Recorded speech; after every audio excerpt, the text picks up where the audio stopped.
Something modest. That's all I want. It's not about leaving him. It's about a fresh start. Too much water. I never thought that would be the thing to do it. Rain, flood, water everywhere.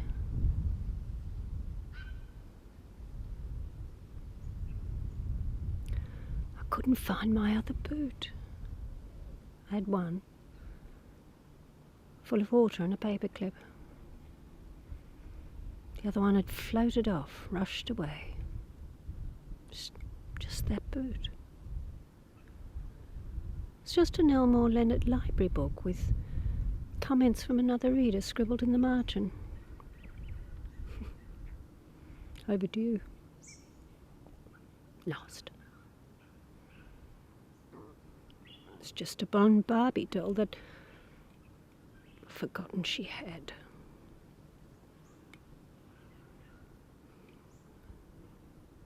It's just a painting that reminded me of the sea at Antibes and backpacking through Europe nearly 3 decades ago, that I'd never gotten around to having framed. It's just a bag of knitting that my mother left the last time she visited. All those things rushed past me on the river, inside our home and out through the door. 2 navy and 3 white 8-ply skeins of wool and size 10 knitting needles, pushing their way towards the sea, skedaddling, their click-clacking days behind them.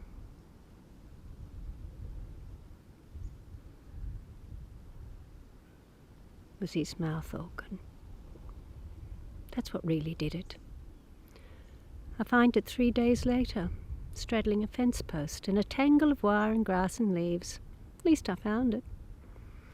I shook the water out of the swollen wooden reeds, banged it against the heel of my hand, gave it a blow. Little spits of water flung out. Fine old mess. Oh, you could make that little G-harp come alive. Couldn't sing. He couldn't even hum. And he certainly couldn't dance. But he could play the mouth organ like an angel. Divine. It's all in the way you move your tongue, he said. And he grinned every single time he said it. I wiped to dry on my t-shirt, an old soft pink one. It's important to be feminine when you're on your own in a crisis. It's like he's here, in my pocket. Sort of.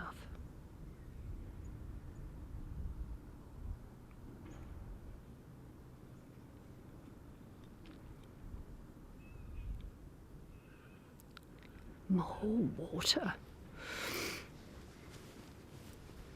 Oh, save the chooks. I got them inside and upstairs just in time. Robin had 6 little chicks tucked up underneath her in that laying box, warm and protected. The world, as those chicks knew it to be, just smelled of their mother, and was just a cushion of cosy feathers and curved wing and warm chook breast and belly. Safe in the middle of all the calamity.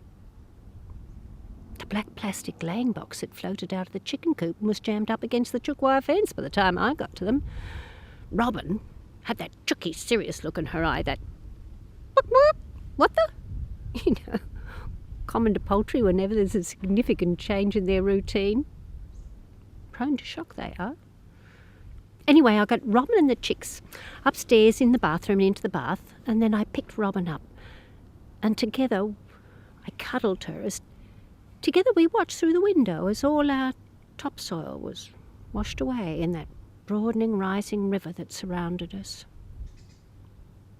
Great comfort nursing a chook.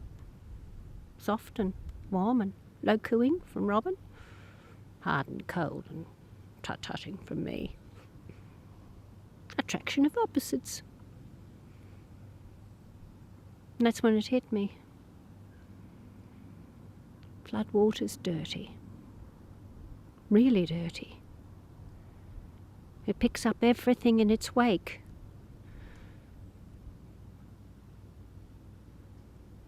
Even ashes.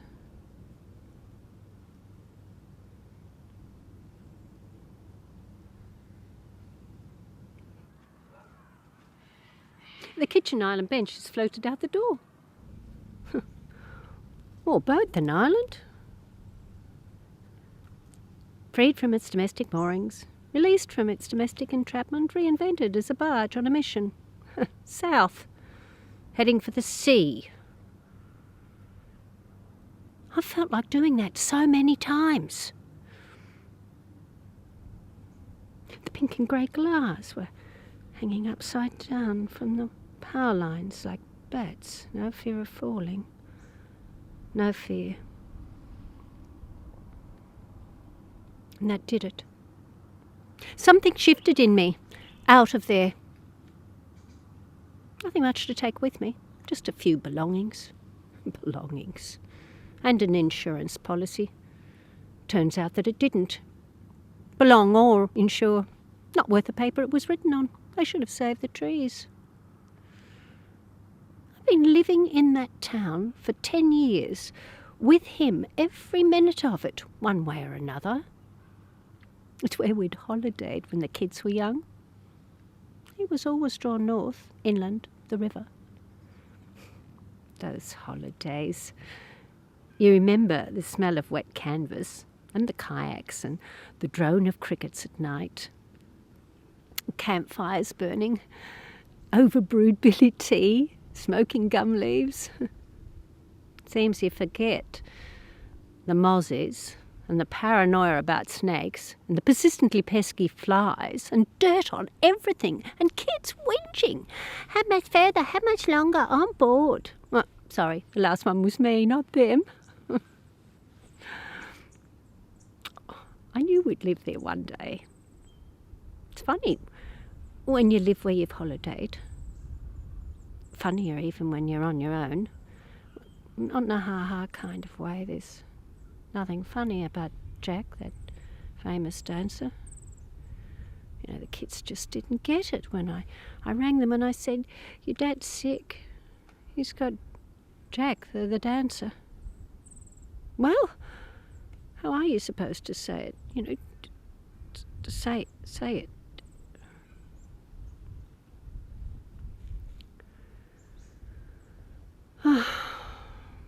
He loved that place.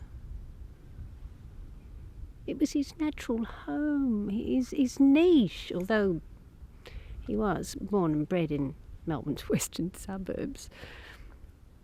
And as far as he knew, his family had absolutely no connection to the district, which is always open to speculation, no matter how thorough you've been with your searching on Ancestry.com. Something in his DNA was in that place. You only had to look at him to know how the country landscape fitted him. You know, he fitted it fitted him, it melded, it forged. You only had to watch him stride. You know, the battered hat, the dusty jeans, the tan face, and arms and torso, the straight down the line look in the blue eyes. No bullshit. That ready grin. Square teeth, strong jaw, frown lines and wrinkles. The most sincere cliche you've ever seen.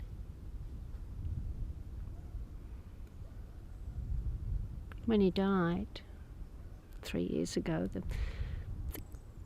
kids wanted me to go and live with them. Well, near them. Ben's living in Sydney, although that's debatable. Daniel's hundreds of kilometres north of Perth, making his fortune at the mines. Bit hard to visit, impossible to live with. I mean, he's really only raw material himself. And Megan, well, she's living in Melbourne with 3 teenage kids and a new partner and a penchant for watching CSI and MasterChef. Oh, I don't want to be a burden. I couldn't stand it. families these days. At least we're all on the same continent. You know, we Skype and we email, we compress photos and squash emotions. A smile on the screen's not the same as a hug in reality. It's not the same as being in the same room together. It's not the same as knowing what your grandchildren smell like after a bath or after they've been playing or when they're feeling guilty. I could spot a ciggy on my kid's breath from 20 paces. It was the guilty look in the eye I honed in on.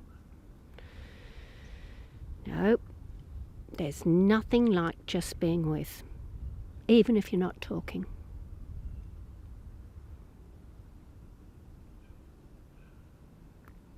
When he died, I told the kids that's where I wanted to stay.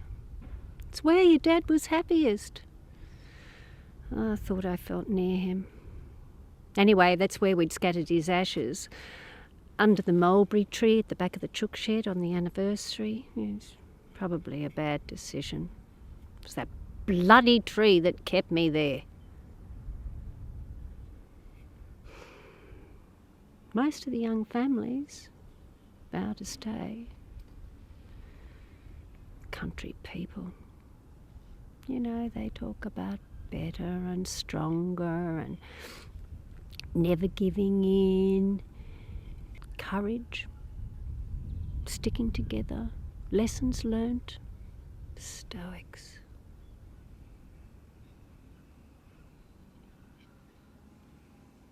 But I'm not going to be there. I guess I'm not so determined. I'm gravitating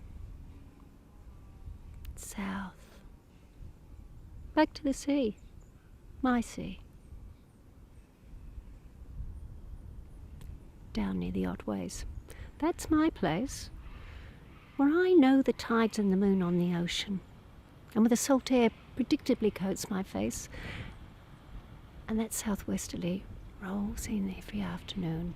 And if it's summer and it's chasing 40 degrees and the wind shifts around to the north, we all get nervous about bushfires. Guess you can't relax anyway. And we're walking along the beach, the soft sand sucks you in, crippling you with a reverence for the cliffs and the sky and the profound moods of the ocean. Oh, beauty. And where you're just walking along the beach on your own, lost in your own thoughts, and your eyes start to sting, and you're not quite sure if it's the wind or your memories or the profound beauty of just being alive. It's being there. It's like coming home, being home. You know, where the scrubby tea tree punctuates the dunes, and the towns come alive in summer and the long weekends. And the locals, they hate the tourists, but they know that their livelihood depends upon them. And with that little old man who's in the bakery asking about his dog who went missing last night. He actually lost him 3 years ago. But they're all keeping an eye out for him.